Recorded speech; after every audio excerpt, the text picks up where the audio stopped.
Hello everyone, this is Koon. Can you tell which EMP is important and which one is not? No matter it is game with, Kami Gen, Japanese or English Granblue Fantasy Wiki. When you're searching for guides for Extended Mastery Point, EMP, you will come across different opinions and recommendations from different websites or players. This is actually very interesting because it proves that there is no hard and fast rules when it comes to EMP, and there is a room for discussion. I'm going to burst some common beliefs about EMP today. I will also break this video into two parts because there are so many things related to this topic. We will focus on main characters EMP in this video and talk about other characters in my next video. Okay, once you hit your class max level 20, you will get 1 EMP per 36,000 EXP gain. And you can also convert CP or gems into EMP without limit. If you have no idea how to gain EXP or EMP effectively, remember to refer to my video about Slime Blast. You can find the solution in that video.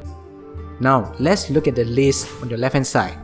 These are my recommendations. I have arranged all the EMP bonuses into 3 groups, so it is easier for you to see which one has the priority and which is less important.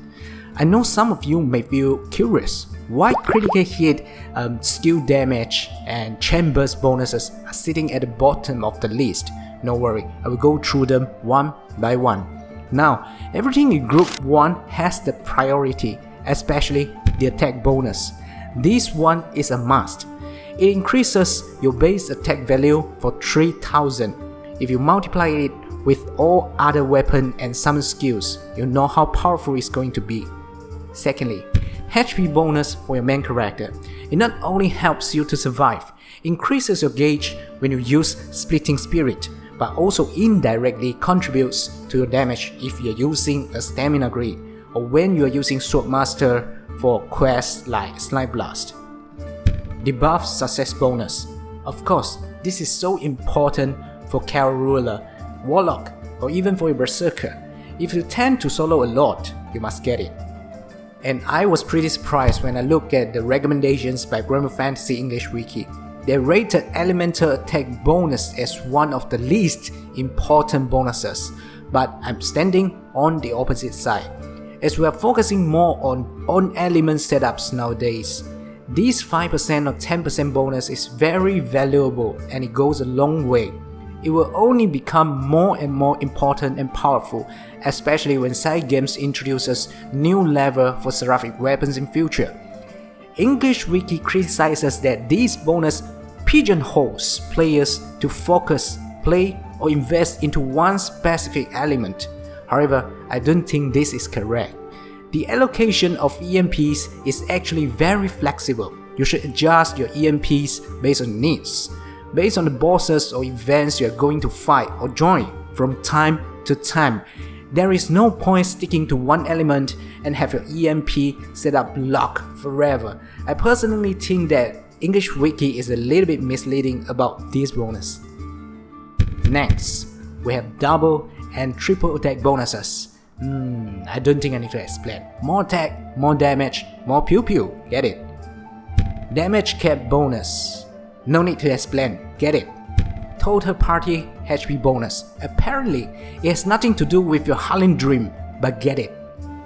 Okay, now let's move on to the second group. Well, everything you can see in this group is optional and situational. Defense and healing bonuses are very useful for high level raids, and the healing bonus actually affects healings from summons because they are counted as one of your main character's healing skill. Chain attack damage bonuses are good, especially for Kengo. If you are using an Ultima Katana and characters with Katana Mastery like Eta, Mirin or Vashra, you can expect some really decent damage. About specialty weapon bonus, it's not really useful if everything in your weapon grid is mix and match. However, for certain grids, like grid consists of more than 5 to 6 sword and 1 Cosmos sword, this bonus is going to be pretty helpful. Bullet casting bonus and energy bonus. Basically, you don't touch them if you don't play these classes. Bullet casting allows you to craft some nice bullets. You can reset this bonus once the crafting is done and use these points for something else.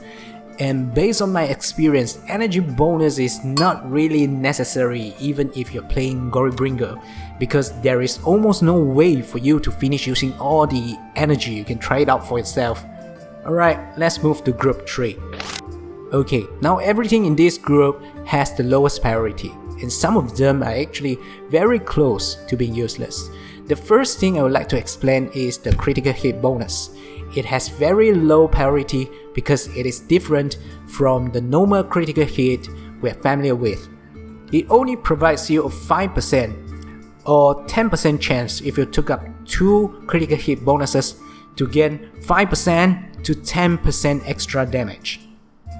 Yes, not 25% or 50% extra damage, but only 5% to 10% extra damage when it procs. I'm not saying that these bonuses are useless, but 6 stars for so little improvement in damage is just not worth the investment. You could easily put these points into something more useful. Chambers and skill damage bonuses basically have the same problem. Too much cost for too little return. Last but not least, please remember not to invest too much EMPs in row 1 to row 3 classes, because you won't be using them once you unlock row 4 and extra classes. If you really need to invest EMP to improve your quality of life before you reach row 4, try to spend those points on Dark Fence's debuff success bonus, because this one single bonus will help you a lot when you're grinding. Share this video with friends, save them, don't let them waste their time and effort. If you have any tip which is not covered in this video and you want other players to know, please leave a comment here. I will share you more general concepts about EMP for other characters in my next video, so stay tuned. Know yourself, know your game, and play like pro. I will see you very soon. Bye.